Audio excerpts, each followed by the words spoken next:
You probably know me by now. My name is DT. This here is my wife, Stephanie Roth. That's and you me. just entered the RAW Experience.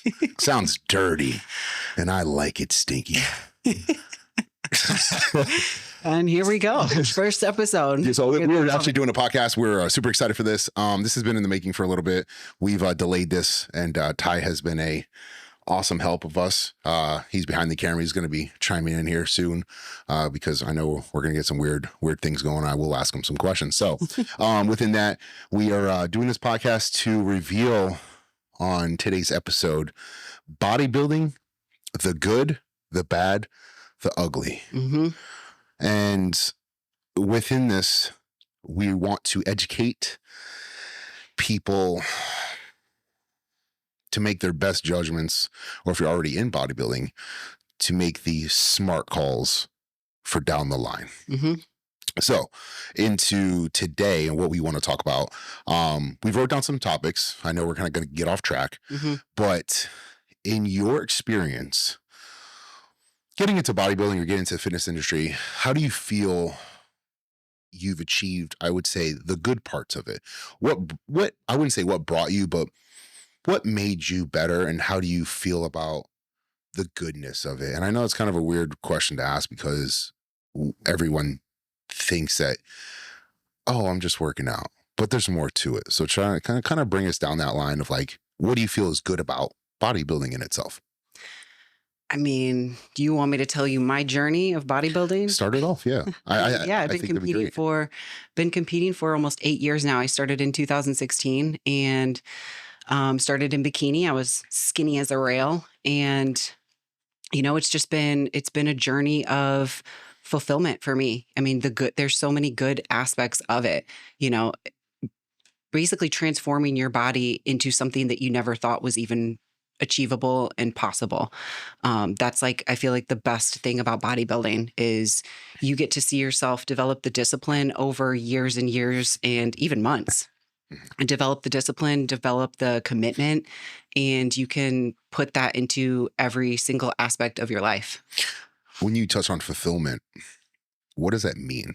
Because it's a very broad type of word, fulfillment. Right. What is fulfillment to you within that bodybuilding? And then this is a hard question. This is a hard question because fulfillment is whatever you think. Right. It doesn't matter what anyone else, but what is your fulfillment? So I think my fulfillment changed. I feel like in the beginning, my fulfillment was, I'm getting leaner. I'm getting more muscular. Like I'm getting, I got first place, right? You get that fulfillment of transforming your body and becoming somebody that you've never been before. But I think the fulfillment really changed for me in the last year. Obviously I turned pro, but it wasn't even almost the goal anymore to be a pro. It was just to be the best version of myself. Right. For me, I started prep last year and I just wanted lean legs. For the first time, I was like, God damn, let me just get some lean legs. And that, becoming that person was the fulfillment. So what about for you? I have this question for you because I'm still trying to chase this. You're asking me all the questions. Oh, I'm that guy. The fulfillment part of when we get into this is always to become a pro. And I think along the line, you become a pro and you think you're going to have this substantial amount of emotion and all this. I don't know how to say it. I guess I can only revert it back to football and I'll touch on that. But that is the end goal to the new beginning. Mm-hmm. So how did you feel when you stepped on stage in that night and you got your pro card? Was it everything you thought? And then well, first of all, it wasn't everything that I thought because I didn't hear them call my number. Yeah. And so I didn't actually know that I was turning pro. I was like, stage. What? It was I was like deer in a headlight. You look like an amateur. Yeah. Deer in a headlights. Fucking looked like an amateur. It was terrible. But I mean, and then I was just speechless. I mean, I had the overwhelming emotions, trying not to cry on stage, trying to hold my composure. It felt good, but at the end of the day, the next day in the gym, nothing changed, Of course, it's the biggest accomplishment. I feel like when you start competing is everyone wants to turn pro. Everyone wants to turn pro in a day. And, the first show, they want to turn pro. Right. But I mean, it is definitely fulfilling. And just that goal. But I think, like I said, my goal was to just I wanted lean legs. I wanted, for the first time in 8 years, I wanted my legs to be shredded. And so that was your fulfillment. my fulfillment was getting the physique that I actually felt proud of. Not that anybody else, I didn't care what anybody else thought. Yeah, yes, I'm glad that I turned pro, but I didn't care. I didn't even ask for feedback. No, I was just like, man, give me my card. I'm out. Yeah. Should ask for but I was happy. Caribbean. But that's yeah, because I'm still trying to accomplish, I guess, that goal. Or yeah, I mean, I guess so. I'll ask you the question is, what is your fulfillment in this sport, either right now or what has been fulfilling for you? Haven't found it. I think with that, for me, it's a lot different. I don't know why the acceptance part of myself, I just can't wrap my head around it. I'm trying to do better. There's a I don't know. I just can't accept myself for who I am. And I'm just not, I don't know. I think it just stems back to a mental state where you are never good enough. And I think that stems back to childhood areas where you are constantly put down, or no one supports you, or, picked on, me fun of whatever, how, my journey kind of growing up. But it's an issue that I still currently have. Right. And the only way that I get fulfilled is when I look back at pictures, from 4 years ago, right, and I look at what I am now. But that's only this, superficial, right, fulfillment. Inside, what really fulfills you, right? Because I got into bodybuilding when I was 22, and then I've had like a host of like on and off years. I wasn't consistent, that. The last 5 years ish, basically ever since you got with me. Yeah, I've been consistent, and I probably made the most progress. But probably in the last, I'd probably say last 2-3 years, things have really changed. For sure. On the physical level. Mental level, not much. No, I disagree. I think you've changed and improved mentally. Oh. But I think you're just really hard on yourself. Right. But okay, so let's step back, because we originally were trying to talk about good things, and I feel like we're talking about depressing.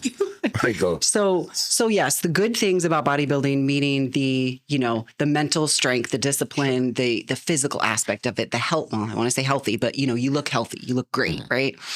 The business, the development, the opportunities that come with bodybuilding, those are all good things. And the fulfillment, right? Personal fulfillment. Sure. But it kind of, it's toys on the line of becoming the bad, right? Because of what you just said. So when are you actually getting fulfilled? And I feel like we talk about this all the time, where it is a constant struggle of never being satisfied, right? So whether you're in season or off season, it's like you're never satisfied, because you're never big enough. Then you're never lean enough. Then you're not big enough when you're lean. And then you're too big and you feel fat in the off season. And I feel like that just becomes a whole mental fuckery that. So I think if we took away Instagram and social media, I think it would change. 100%. I don't think you would be more fulfilled if you didn't have your phone and social media to show other people to be accepted into this fitness industry, because everyone wants to judge you on a platform of pictures. Right. That could also be filtered and. Correct. So I think if you realistically, I mean, back in the day, and this is where podcasts kind of get like toyed. Back in the day, Instagram wasn't around. And you'd look at the magazines. Mm-hmm. Those fucking magazines are exactly the day after the show, or a week before the show, or however. So you look at that, and that's what you look like. But you would never see Jay Cutler, or you never see Phil Heath in the off season. And if you did, you're like, what the fuck? Mm-hmm. And then videos and YouTube started coming out. So within that, that's how people started to see like, oh, you guys don't, excuse me. Jesus Christ. Rain. Get your bubbles. So you start looking at this, and you start to conceptualize like, these guys don't look like this all year round. Right. And I think that's one of the problems, that people think we are supposed to look a certain way all year round, but we are humans. And But I think that's part of the good side of Instagram. And I will say with people like us, which are very, very few and far between, that I show what I look like in the off season and during prep. I talk about when I'm on cycle, when I'm off cycle. Right. And a lot of people don't do that. And so a lot of people just post their good sides and this is all they see. But, you know, Instagram provides you, or YouTube or whatever, provides you with that opportunity to be real with your audience and your followers and whoever, you know, fans of bodybuilding. And, you know, some people don't take advantage of that. No, for sure. So I know we're kind of jumping back and it is what it is, but it's all over the place. It's our first episode. It's going to be a little all over the place today. We had an agenda and it just went out the window. I blame you. Oh yeah. It's always going to be my fault. It's always your fault. Fucking at rant. Home, at the gym, whatever. So the good part. So let's touch on key points about the good parts in bodybuilding. Like seriously. I already did that. No. But like the good parts are, it provides, if you get to a certain level, an opportunity to be sponsored or to have a career. And a career doesn't mean you have to be a pro bodybuilder or a pro competitor in order to win money, because we know one of the ugly sides of the sport is you don't get paid too much unless you're a top pro men's open bodybuilder. So within that, you can add sponsorships, that you can create a coaching business, but also you can have maybe not a business in the industry that provides your mental strength going through prep to continue that growth of the business. For sure. Well, what I've always said is the discipline, and I feel this way, and I think a lot of people may, but they just don't apply it, is the discipline that you develop during bodybuilding. You can apply that to every single aspect of your life and make it better, whether it's relationships, careers, everything. Sure. I think it's very hard though as well, because we as competitors are very blindsided, or not blindsided, but very focused in on the fact that we have to eat this meal at this time, this and that. So we get contorted into this like vortex of like, I can't do anything but this. And as if you look at the men's open bodybuilders that are really good right now, in 15 years from now, what are you going to do? If you haven't applied to a business area, so haven't applied yourself. But I think you can bodybuild and have all this like mental strength and then not do shit with it. And then just be lazy. So that's a flip side. I think that's the really good sides of bodybuilding, right? Confidence, business development, mindsets, blah, blah, blah. Mental strength. You know, as far as the bad, let's get into the bad. Hit me with it. I mean, it's a subjective sport. So like I said, you know, you're subjected to, yes, there's a certain way that your division is supposed to look like, but at the end of the day, you're getting judged by other people. So if they don't like your look, they don't pick you to win. And it could be your best look that you've worked on for years. And you think you look the best and you think you look better than the other person and you still don't win. So not only is it subjective, but then there's also politics in it too, which sucks.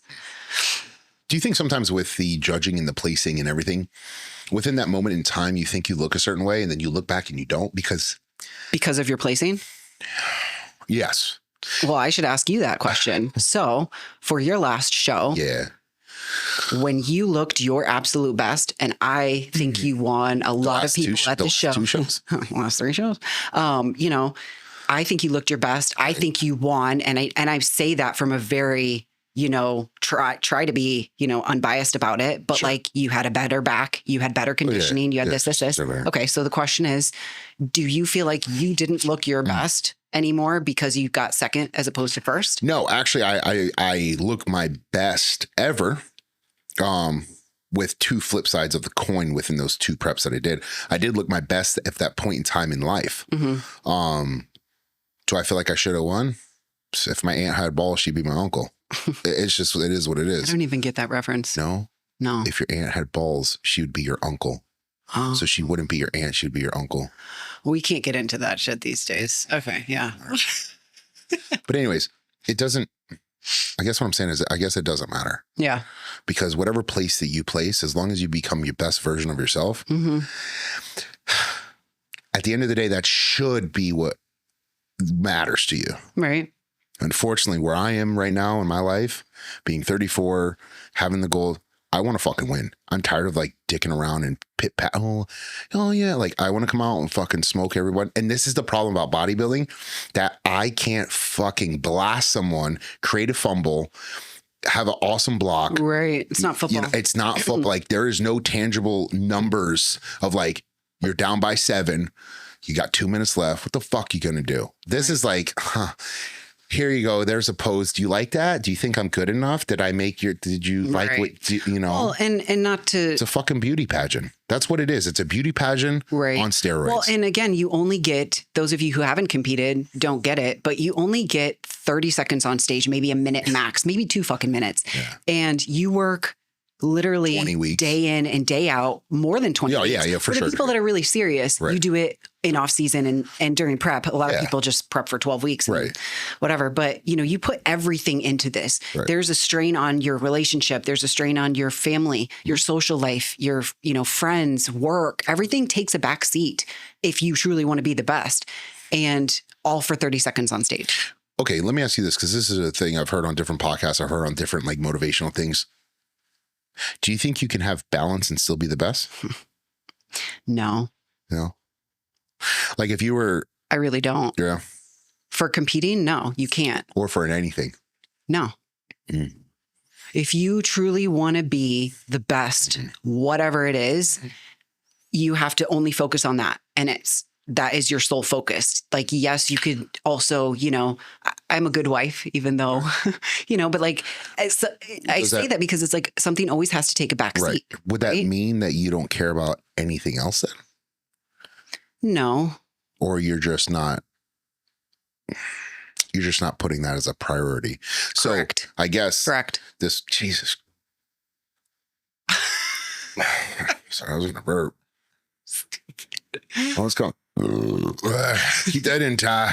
Let it roll Ty. Oh man. I guess my question, Ty, does any of this makes fucking sense to you, or this is just you can answer, you can get in on this? No, yeah, that makes perfect sense. I'm a big balance guy. Yeah, so you? I think it's like, do you think being the best at something is like in opposition to true balance? I feel like you've got to, like you guys said, you got to give some stuff up and to prioritize some other stuff. I think it's like balance is good. Listen, balance. I talk about balance to a lot of my clients, like lifestyle clients, and even in the off season, you have to have a balance. You try to have some sort of balance, but at the end of the day, you still have to put that. If you want to be the true best, a lot of things have to take a back seat. And do you like sports, Ty? I played baseball. Even when I played, I didn't really follow it. Okay. What do you do? This. Okay. Fuck. All right. No, I'm just thinking like, cause. Yeah. What are you trying to get at? I don't know. I'm just trying to figure, I brought a tissue too. I'm trying to figure out, I don't know, this is way off topic, but I think this is a huge thing, because the bodybuilding or anything in general that you want to be good at, right? Something's going to sacrifice. Mm-hmm. And I think within the bodybuilding community, if you're a competitor and your significant other isn't, and your main focus is the bodybuilding, they might feel like you don't care about them. So I guess what I'm trying 100%. To get at is that when you're doing a prep, you're going to sacrifice relationships, right? Mm-hmm. And life is very precious and time is very short. Mm-hmm. So are you willing to sacrifice a good relationship for a short period of time on stage, like you said? Or do you think that with the support of someone understand, like, you know what I'm saying? So yeah, because I've been in a relationship where the other guy didn't do anything with working out. Right. And, you know, thankfully I have the support of you that you understand.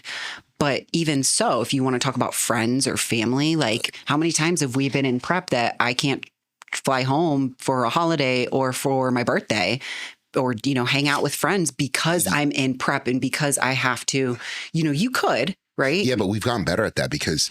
Right. But what we're saying is that for those people that really want to be the best, you know, that stuff does take a back seat. Yeah. It's hard to do that. It's hard to travel when you're prepping, especially when you're like a week or a couple weeks out from a show. Yeah. You have to pack everything. Everything has to be on point, because if something's not, I mean, you're fucking yourself for the show. I was thinking about doing nationals this year, that was 2 weeks at Thanksgiving, and we'd have to fly to Indiana.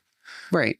I personally, in the back of my mind, I was telling you, I was like, I don't really want to miss that because things are happening right now. So you got to pick and choose. Yeah. For sure. Yeah. But I mean, it's one of the bad things about it that you can't go out and we don't really party anymore. Those days are long. You said we don't really party, insinuating that hold on. Okay. Let's clear this up. We don't really party means that maybe once or, here and there you go out. We don't do fuck all. Okay.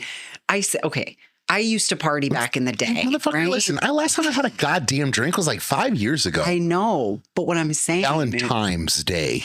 God. Yeah. So what I'm saying is that a lot of people like to go out and drink or do whatever. Yeah. And we don't do that because it doesn't work with bodybuilding. Sure. And there's a lot of bodybuilders that do, but so this is okay. Okay. So I'm going to touch on this and then we're going to go to the ugly parts. Okay. Because that's fun. So Ty is our, what do you want to be called on this thing? The third wheel? Sure. Yeah. All right. Ty's the third wheel in this spectrum. So Ty, I'm sure, doesn't know too much about bodybuilding or really anything. Right? Not much at all, no. Okay. So this podcast to you sounds probably fucking stupid because you're like, these people just want to look good, right? And that's pretty much, I'm not saying you think that. I'm just insinuating that people that aren't into this at all think that you guys it's hard to understand. You guys are just so fucking superficial. All you care about looks. Right.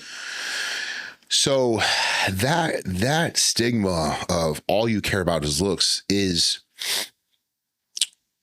man, it is about that, but there's so much more and it's so deeper than that, right? Because it's like an art and it's like clay modeling and it's hard. Because everything has to look correctly and no one's perfect. And then we idolize the people that are at the top, right? So on the level of hey, I want to create the perfect physique. I want to do this. I want to do that. You also have to create the perfect and strongest mind along with that. But that's where I go back into, that's why it's so fulfilling. And that's why it's so beautiful. It is an art. And, for the people that don't do it and don't understand everything that comes of it, yes, it's about how you look. But again, we are the very, very small percentage of people who can actually be disciplined for more than a couple weeks, for more than a couple months. To achieve something greater and greater and greater. This is where I should have had a picture of what I looked like when I started. But yeah, I think so the third wheel could understand what the fuck we're talking about. I think I think your transformation is probably one of the craziest. I think mine was. Yours is just as crazy. Mine's good. This is the mental aspect of it. But you're but I don't think people understand about the going from super skinny to putting on as much muscle as you have, as to going from a fat kid losing a lot. I mean, I guess changing your body actually completely. Yeah. So I guess it is. Damn, bro. This fucking round never drink. Anyways, okay. Jesus Christ. Let's move into the ugly because can you put that away? Can you put that somewhere else? Because I keep looking at this shit. I'm trying to read it from here. I don't know what that says. Well, I'm going to be very clear. And he did not want me to make a list for this. And I wanted to make a list. And now you want to see the list. I'm too over the place. The ugly. All right. So let's say this. There's something that you said I want to touch on. Being I would say being perfect in one area of your life, right? So the physique, the art, this and that, right? We're doing something that a lot of people can't do, but a lot of people don't understand that this is not natural. And to get to a certain point, you have to take. Is YouTube gonna fuck? YouTube's weird now, right? They'll monetize you, or they'll take down your video if you start talking about certain things. You might have to cut this out, but I think the monetization you have to worry about in the first 2 minutes if you just try not to curse at the beginning. Really? But I mean, there's no you're not going to get removed for. Okay. I didn't want to put this up and then be like, oh, fuck it. No. Okay. Well, I mean, we're going to talk about. We'll just talk about PEDs. We'll just say PEDs. Correct. So we're going to call it PEDs. Yeah. Go ahead. So in order to accomplish a physique of a caliber like a pro bodybuilder, you have to take PEDs. There's no way around it. You can achieve certain physiques naturally, but to be at the top of where I've always wanted to be or what I've always wanted to look, you have to take PEDs. So I guess what I would say is the ugly part of this is the PEDs, the health risks, the side effects, and then long term, and then the mental anxiety. I would say anxiety, but the mental anguish. Is that like the right? I don't know what you're gonna say. Just agony of like it's never good, right? And I think that's the ugly part, right? Yeah, I mean the ugly part. I'll say the ugly part for me as a female, right? Taking PEDs is not just the health implications, but it's the side effects, right? So the more you take, the more side effects you're going to have. And I've talked about this in multiple videos of, your voice changing, your face changing, your structure, everything, the viralization of it that no woman really wants. We don't want. My voice has changed a lot since I started. What do you want to say? How people look at you and view you, especially nowadays. I won't get into that, but it's just that is like the hardest part. And for a couple years, I didn't compete because I had to take a step back to say, hey, what do I really want to do? Because I don't want to end this not being able to go back to the look that I had being a woman, being feminine. So it's that line of, when you have your blinders on, when you're in prep, you will do anything and everything to win and to look the best. And you're not able to see it, the implications until later. And then your voice changes and then this changes, or, even for, talking about this happens for both men and women, but your cholesterol, your heart issues, anything, because you're taking PEDs, it's hard on your body and it's hard on your heart. So that becomes the very ugly side of bodybuilding that you can't get away from. Even if you quit, you still are, I say, even if you stop bodybuilding, you still have some of those things that you may have to live with for the rest of your life, especially as a female, sounding and looking a certain way, or your hormones just being messed up, but kind of getting off on all sorts of. I think that's good. That's the true ugly side for me is, Yeah, I think it. I don't. I mean, I think we've argued a little bit about this. Not argued, but who has it worse, men or women? Right. I think women won't have, my opinion, women won't have usually the health side effects as much as the visual side effects. Well, and why do you think that is? So I think it's because look at how many bodybuilders there are versus women bodybuilders. Right. So when you get to be a bodybuilder, you have to be even more lean, right? You have to be more lean, more conditioned. Right. What does that mean? More drugs. Right. So there's not a lot of women doing that versus men, right? Because men's more popular. Right. So therefore, you're not seeing that many women have the health issues because there's more bikini competitors. There's more wellness figure, and we don't have to look as hard as a bodybuilder. Right. So... Yeah, I think on the men's side, I mean, the health, I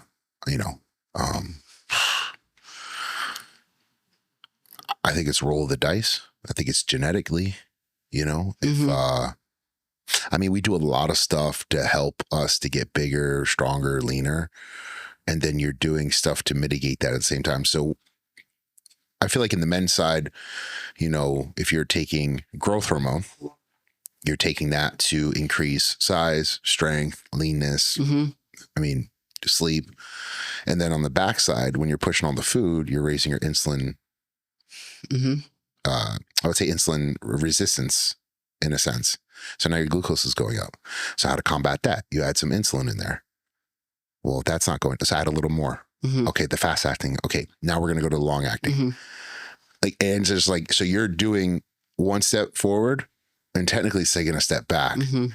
So the mitigation part's hard, Well, and then talk about then with your blood pressure, or, so you're taking another PED that's going to raise your cholesterol level, or it's going to be hard on your heart. But then you try to take lipid formula to try to, it's a constant battle of like tug and pull. It's talking about balance. You're trying to balance out everything, but like, of course, the typical person be like, well, then don't do it. Don't do the PEDs. Then you don't have to worry about it. But then you won't be the best. Right. Right. And is it you worth just it? won't, unless you go at a natural level. And right. Look at this bag of dicks. We aren't doing that. We're gay. So yeah, I mean, yeah, I feel like it's funny because I was writing this list out of the good, the bad, the ugly, and there's fucking more bad and ugly than good. I can't even give you something good. Don't do it. The good part is just don't do it. Right. Well, and it's hard because I've always said, it's so fulfilling. I've learned so much about myself, and I've developed so much self-esteem, right? Like I hated the way that I looked when I was skinny, even though I got so many compliments, and then now that I get probably less. Well, fucking man. Don't say that. I didn't say it. No, it's true. I get that all the time. Yeah, I do get that all the time. And then I have other people that say you look beautiful, and it's just like you try to, I don't know where I'm going with this. Basically, I really don't know. I lost my train of thought. Fuck. No. You fucked it up for me. I know. Sorry. Yeah, it's just a crazy sport. If you would ask me probably a long time ago if I would have got into this knowing what I know now, man, it's hard. Because as a young kid, I played with action figures a lot, right? So I guess one of the things, since we do have time, we got like 30 minutes? Yeah. Oh, okay. Got a lot of time. All right. Do you want to shoot something else? I don't know. Sorry, I fucked that up for a second there. Screwed us up. You're just staring at me, and I was like, I'm listening. I was intrigued. Yeah, you never do that. That's why it caught me off guard. You got to do more podcasts. Never fucking listen. All right. So your body transformation, let's talk about the good. Let's go back and talk about some more good things about this.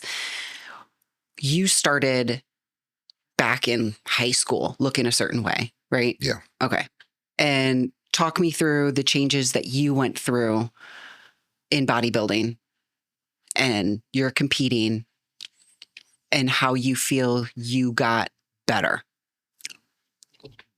Well, in high school, I played football. I was on the weightlifting team, and I was always a bigger kid, right? So throughout that time period, I always wanted to look like a bodybuilder. Jay Cutler always was one of those people, and Ronnie Coleman, that I watched videos on a lot. This was back in 2005, I think 2006, kind of in the midst of very popular, right? So as I got older, I got out of high school. I didn't go play college football. Kind of fucked that up. I said, I'm gonna do this. I'm fat. I'm 305 pounds. I'm gonna lose weight. I'm gonna do all this stuff, right? Got into the gym, started doing all this crazy shit, and then in 2012, I got into bodybuilding. I did my first show. I didn't know what I was doing. I thought I was doing everything correctly, right? But for the one time in my life, I felt kind of like, oh yeah, I look good, and that was kind of hooked from there. I took 2 years off. Then I competed in 2014, and that was my last time competing. I went through some stuff, got a new job, this and that. I got married, got divorced. In 2018, I did a show, and then my bodybuilding has been very inconsistent of things. I've fucked around a lot. And I look back and I kick myself in the ass about it, because I think I could be a lot farther in this bodybuilding journey than where I am now. But that's the thing about life. Like you can't go back. So you can only progress and go forward. So my journey and how I feel that I look better and how I've grown has been kind of crazy, because there was a couple of weeks ago that I put a picture together and I put on Instagram and I showed you at our old house. And I was like, holy shit, and that was a fulfillment part, like I said, but it's still not good enough. Right. It's still not like, I don't have that feeling that I could be like, oh, I'm so proud of myself. And that's sad for me. Yeah. Because I want you to feel that. And I see it in you so much. And I feel like so many other people see it in you. Yeah. And, that's really what I want for you, is to actually be proud and, proud of your physique, proud of your changes, your accomplishments and all of that. Because again, you have to look at how far you've come, and without support. And then the last however many years we've been together, 5 years, that I've been like, I feel like the ultimate support, just as you've been for me. I think because the ultimate goal was to become pro. Yeah, but it wasn't even that. It was to become pro and then compete at the pro ranks. Right. So it's not. So that I know, but that right there, I think that, and maybe if I ever got to that part, maybe I still wouldn't be fulfilled. Like, I don't know. I guarantee you wouldn't, because you know why? It comes from in here. Correct. Which I tell you all the time. It comes from inside. Right. So you have to be happy with yourself. That's what, people preach on all the time. You have to be happy with yourself, or else you're never going to be happy with how you look or how your life is. It's all about perspective. Right. And I think the biggest thing that you struggle with, of course, I think that everyone struggles with, with the PEDs or with, blood pressure or their health implications. It's like you get that anxiety of, is this really worth it? Yeah. And I think that's the biggest thing that you struggle with. And I feel like maybe it's bad because I don't struggle with it. And so maybe I'm not as worried, but I'm also not running the stuff you're running. Right. But I mean, that becomes like, the biggest question of, is it worth it to do all of these things just for the fulfillment of, is this all it is? Is it, for me, I turned pro, and I know I'm not going to go to the Olympia, that was always the goal, but I don't want to take the things that I have to take to be there. I just don't, because there's life after bodybuilding. Right. So yeah, I mean, are you going to answer the question? Is it worth it? I mean, I don't know if we can ever answer that question. I think, is it worth it? That's a great question. I think it's a double-edged sword. I think I can say yes and I can say no. I think, is it worth it? Yeah, because it's brought so many things to our life and my life. And honestly, the journey that you take, I wouldn't be where I am today if I didn't bodybuild, because I think our paths, I know this is starting to get like, no, say it. But I think our path in life is, I don't know if it's preset and you can change it, or our life is just, like, do whatever you want, I don't know. I'm trying to figure that out right now. And I think that's why I'm always open to like looking stuff up and fifth dimensional shit. Cause it's like, I need to tap into something different. I'm being serious. Like, yeah, I think our path is maybe scripted in a way. Really? I think so. I think there just comes to